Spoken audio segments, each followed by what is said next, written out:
I think as we get older, we lose some of our humility and vulnerability. We just don't say things that we're feeling like, I don't get it still. The embarrassment of not knowing it is always less than we think. But the quiet shame of sitting there thinking, oh, I can't believe I don't know that word, and not admitting it. I think there's something much worse about that. We don't want to admit when we don't understand something, and we feel like there's something almost offensive about dumbing it down. And that is a real problem in society because there's so many people that don't understand the things that they're supposed to grasp.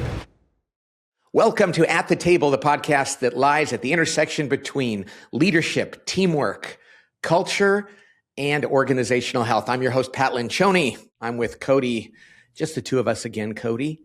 And this is one of the most fundamental topics that we're going to explore. It's so close to us. What is it, Cody? This is maybe the topic I feel most comfortable doing a podcast on because we're titling it Think Like a 6-Year-Old. So I feel pretty equipped to do that. Yes. And you know what's funny about it? It's like, we're actually being kind of literal.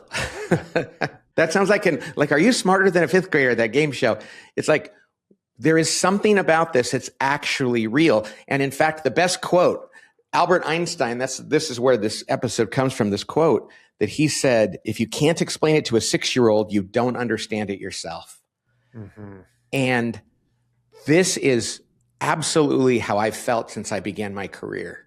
I was always the guy in the room going, I don't think I get it. I still don't get it. And then when I'd finally ask, other people would come up and go, I didn't understand it either. And so many people are afraid that there's something wrong with them because they're not grasping things when people try to make it too complex. And you had a great comment, Cody, before we started. What did you say about that? I'm equipped to do this, or what was it? The fact that everybody thinks that complex problems require complex solutions. Right. Yeah, and what's interesting, even as you were kind of teeing this up, Pat, I was like, well, I have a 7-year-old and a 5-year-old right now. I get questions all the time. The other day, my son asked me, what is the wind? And I found myself kind of unable to describe what wind is. You know, I'm like, there's low pressure and high pressure and the air moves around. But I love that challenge of saying like, well, if you can't really articulate it in a simple way, then you don't really understand it yourself. And I think that in the world of business, and certainly in the rooms that we're in the boardrooms and executive rooms that we're in, people think, well, our problems are really complicated. And so they require complexity as a solution, some complex solution to it, when pretty much all the evidence in all of our lives is that's not the case. You know, it's simple. Somehow when you get through complexity, there's simplicity. And so getting all the way through that is kind of the goal. Yeah, the other great quote was Oliver Wendell Holmes said, simplicity is the elegance on the other side of complexity. Right. So when you get through the complexity and then you simplify it so it's understandable, that's where the real value is. You know, I'm going to tell a quick story about how I learned this. When I worked in two technology companies early in my career, and I was at one of them, and I always went to work there thinking, well, I guess I'm just not going to understand this because I'm not very smart. And I started meeting more people that worked there, some of them in the marketing department, who I would say, so explain this to me. They go, I don't really understand this technology, but I just come up with these things. And I was like, there's so many people that have worked here for years that don't understand technology. So I went to the building where all the engineers sat. And I said to a couple of them, I said, hey, sit down with me here at lunch, explain technology to me. And they started, and I said, okay, pretend I'm like an 18-year-old. And then we got down to, I literally said to them, I want you to pretend that I'm 5 years old. And they were like kind of offended. They were laughing at me. But I really still didn't understand it. I remember at one point I said, pretend I'm a 12-year-old. And they were like, well, it's all about batch processing. And I was like, yeah, see, I don't even know what that means. And this is where people that are experts will look at somebody and go, how can you not understand that? So it got down to a 5-year-old and they explained it to me. And I finally understood it. And I started teaching classes to employees who didn't, like, I called it the company's name 101. I said, it basically was technology 101. And I told this really simplistic story. And people were like, I've worked here for 10 years and I've never understood this. Now I get it. There's something about people that we don't want to admit when we don't understand something, and we feel like there's something almost offensive about dumbing it down. And that is a real problem in society because there's so many people that don't understand the things that they're supposed to grasp. There's an effort component to it too, right, Pat? Which is like, it's almost lazy. Complexity kind of breeds this laziness of like, there's more work required to make something simple.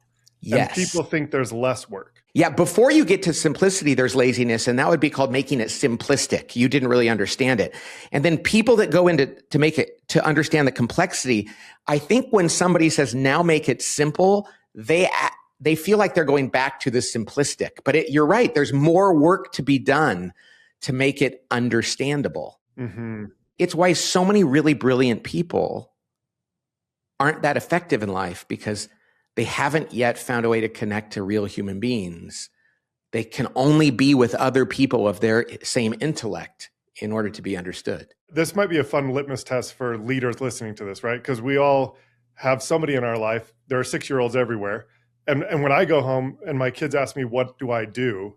This should be like the area where I can actually nail an elevator pitch for what is organizational health and how do we help leaders, you know? And oftentimes I know I give somewhat of a lazy answer where I'm like, well, we do like teamwork and leadership and culture. Those are all just kind of buzzwords in that space. But there's a colleague we have, one of our consultants, Pat. I think his daughter, when somebody asked his daughter what he did, she said something like, he's a doctor for businesses, you know? And there is this like really interesting, like if you can't go home or to a 6-year-old birthday party and somebody asks you what you do, whether you run a technology company or something else, and explain the value proposition really clearly, maybe you don't understand it fully yourself. Yes. Yeah, that's really interesting. So I have a 19-year-old son, and this past summer, I explained to him what I did. Like, I mean, he's been around it and he's read some of the books, but he was asking me like, so people pay you to do what? And I would explain it. He goes, come on, Dad. They don't need to pay you for that. That's so simple. And it dawned on him like, oh my gosh, I actually understand this. These people that are paying you money to help them do this can't be that hard. Mm-hmm. It was interesting because it's very difficult, but it's simple. And I think that's one of the things in life too. We've been saying since we started the company that the most important things in life are actually simple, but really hard, but they're not complex. And like, I remember when I worked at Bain, I was a management consultant. We were doing this complex analysis of spending for one of our clients and really complex. And I remember thinking, they don't even like each other, the people in this department. Mm-hmm. The answer that we're presenting to them doesn't really matter because they don't like each other. And if they don't like each other, they're never going to actually implement any of this. And I remember saying that to somebody and they said, yeah, they don't pay us to help them do that. And what was interesting is they pay for complexity. But when it comes down to just getting human beings to work well together, that seems so simple, but it's actually the hardest part of business. And I love the kind of tying it to the perceived market value of those things, because there are a lot of consulting firms out there or different services firms that'll say, hey, we're going to charge you $1 million and here's how complex of an offering we're going to give you. You know, like we have a slide deck that's 100 pages and we have this whole report we're going to give you.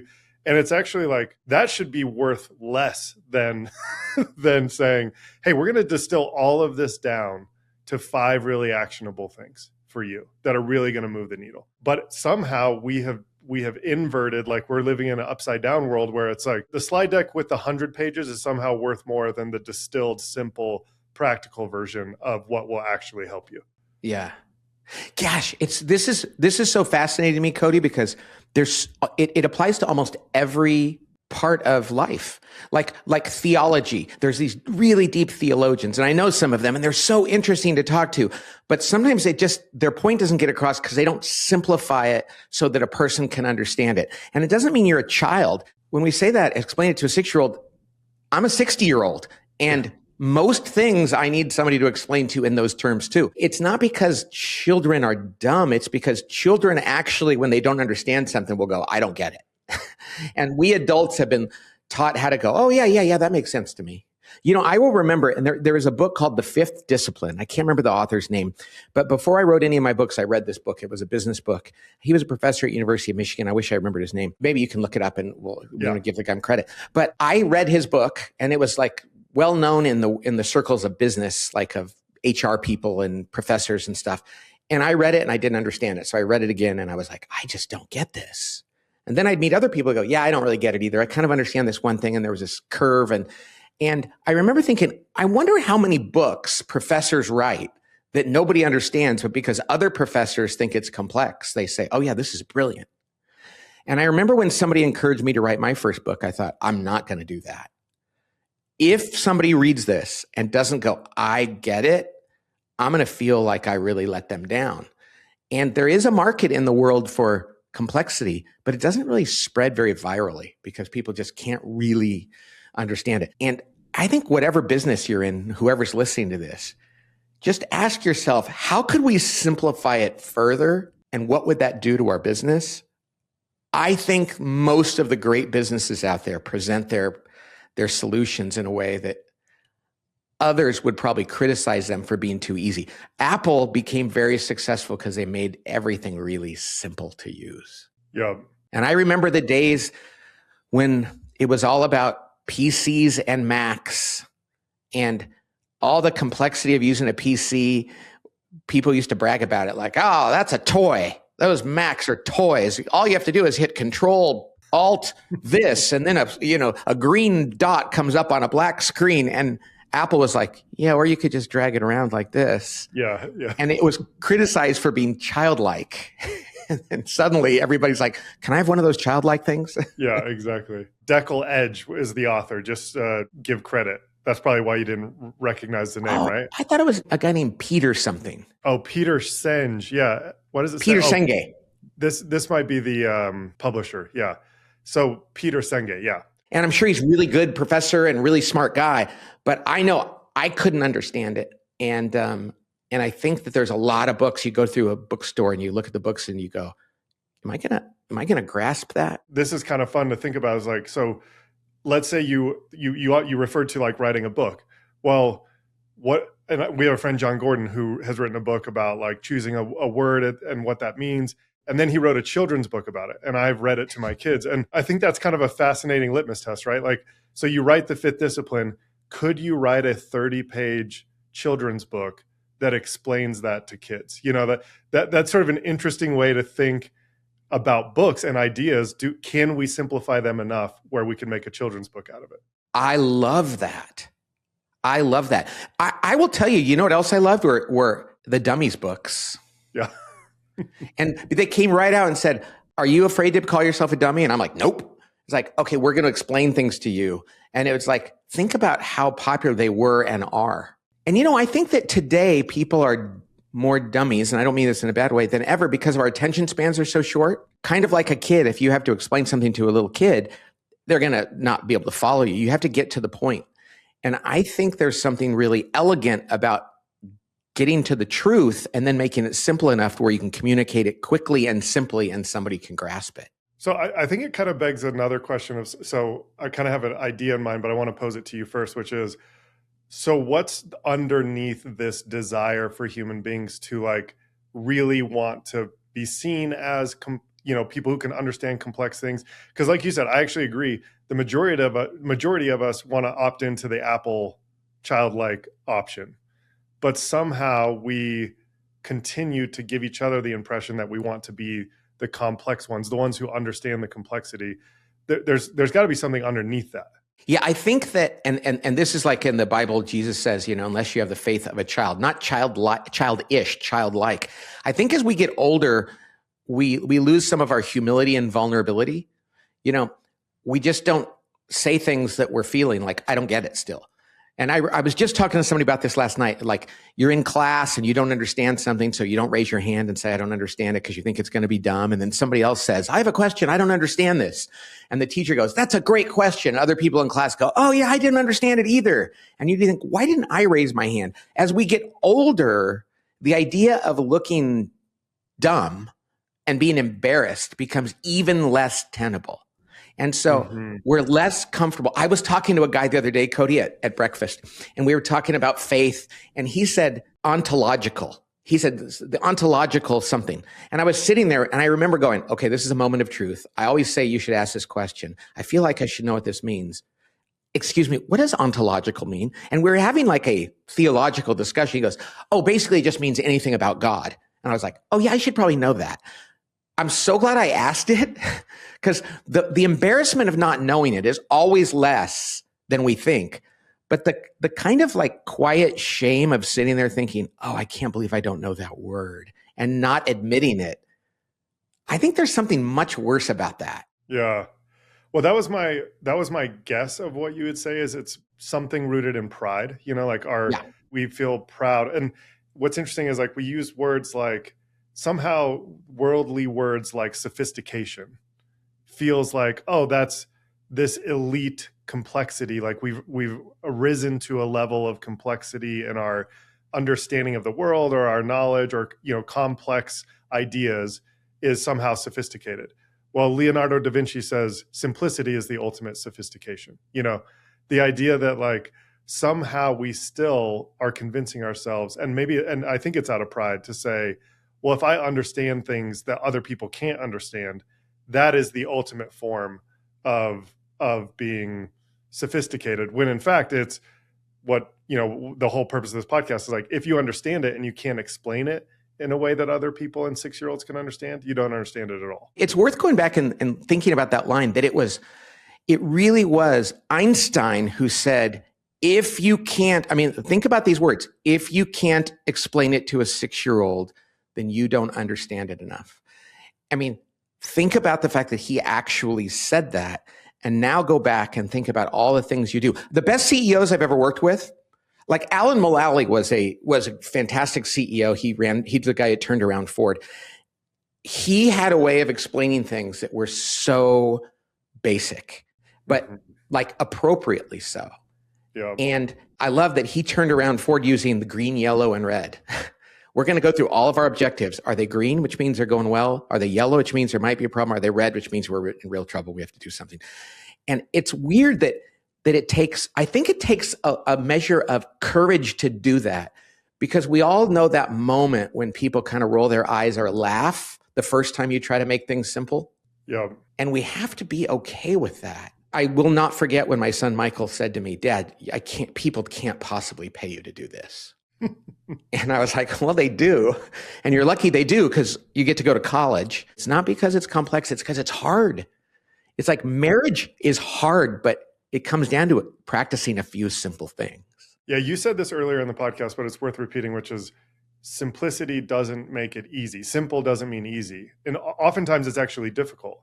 And it's the same reason that you know what it takes to go to the gym and run on a treadmill and lift weights, and personal trainers still have a job. Yes. We know somehow that there's these easy things about eating right and exercising and all of that, but we have nutritionists and we have dietitians and we have, all these people, because it's hard for us to embrace this and have discipline around the simple things that will do the right work for us, Yes. And so I think that there's something there. It's not just, I'm not comparing you to a physical trainer, but there's something. I love that analogy about that with organizations, right? Like you kind of know that trust is really paramount and that we have to be aligned around these principles, but it's so hard in the real world. And having someone come alongside and say, let's do it this way and kind of hold your feet to the fire. That's a valuable thing. I've gone to counseling and therapy before, and a lot of time they're like coaches, they explain things to you and you go, yeah, that makes sense. And then like literally 2 years later, I'll say something and I'll go, this is probably that thing you told me 2 years ago. And he goes, yep. And I'm like, do you ever get tired of having to remind people of things? He goes, nope, that's exactly what I do. And so this is a guy with a PhD and he's really smart. And he says, most of what I do is have to help people continue to remember the simple things over a period of months and years. But if he were like ashamed of that, he would probably be trying to introduce me to yet another concept, when really it's like, hey, there's a few simple things. I just need you to grasp these over time and make it part of your muscle memory. Yeah. It's funny. I'm trying to think of other quotes my 6-year-olds have said recently. that like really made me think like, oh, okay, this is the essence of like how a 6-year-old thinks. Is I remember I came back, I'd been gone for like 4 or 5 days. I think I might have been in Tennessee or something like that. My daughter, this was maybe a year ago, was 6 at the time, and I get home and she has a toy in her bed. I was like, we don't have toys in bed, we have books and stuffed animals in bed. And she's like, no, mommy, let me have this toy in bed. And I said, I don't think that's true. I'll check with mommy. And she said, my daughter Quinn said, Dad, I know that you and mom are on the same team, but you are not on the same page. And I was like, okay, well, I'm going to use that to an executive team because that's a great line. But this idea of just sort of like, I know that you're aligned, but you're not on the same page about what you're saying. You need to go get on the same page. And in some ways, that's what they pay us for. Like, I know you guys are a team. You're not on the same page about why we exist and how we behave and what do we do, all of those things. You know what's interesting? I think sometimes, Cody, the more knowledge you give somebody, the more they think they have to use it. Mm-hmm. And I did not go to graduate school. I kept trying. I was going to get a PhD. I was going to get a master's degree. And every time I did, something happened in my job and and it was a new field. And you have a degree in ministry. Because I'm more sophisticated than you, but that's exactly right. And so when we go talk to leaders, I was just the other day working with the CEO, really, really smart one. And he didn't seem to be grasping everything or accepting everything. And the other person that was with me said, I think that he didn't want to admit that he needed help. And I was with a few other leaders recently who were super open to that. And it reminds me of that idea of smart versus healthy that we talk about. The smartest organizations are not the most successful ones. It's the healthiest ones. And it's interesting, Cody, that we call it the 4 disciplines of a healthy organization, not the 4 insights of a healthy organization, not the 4, complexities. It's just the simple disciplines. And, I think people that are highly educated, it's kind of disappointing to realize, you mean those people that don't have a graduate degree or aren't that intellectually smart, their company is actually beating us? And it's like, yeah, it's because they're not overcomplicating things. Yeah, all the entrepreneurs that dropped out of school and somehow figured something out because their lens that they see the world is like, there's a problem, maybe I could come up with a solution. And it's simple. It's not overly complicated. Yeah. So interesting. So interesting. Plenty of professors are not very good at actually getting real things done in the real world. And that's why the best ones are the ones that can do both. Yeah. That's what we want to say today. I think it's so important. And just apply this to your own life. If I can't explain it to a 6-year-old, then I probably don't understand it well enough myself. And so there's a whole market for 6-year-olds out there. We should just be hiring them. Okay, come on into our company. Did you ever see the movie Big with Tom Hanks? Yeah, it's great. He's a kid. And he's like, oh, I don't know. Why don't you just make the tail move a little bit more like this? And they're like, this guy's brilliant. Yeah. No, awesome. He's a child. All righty. Thanks for listening to us, everybody. We hope this is helpful to you. And we'll look forward to talking to you next time on At the Table. God bless.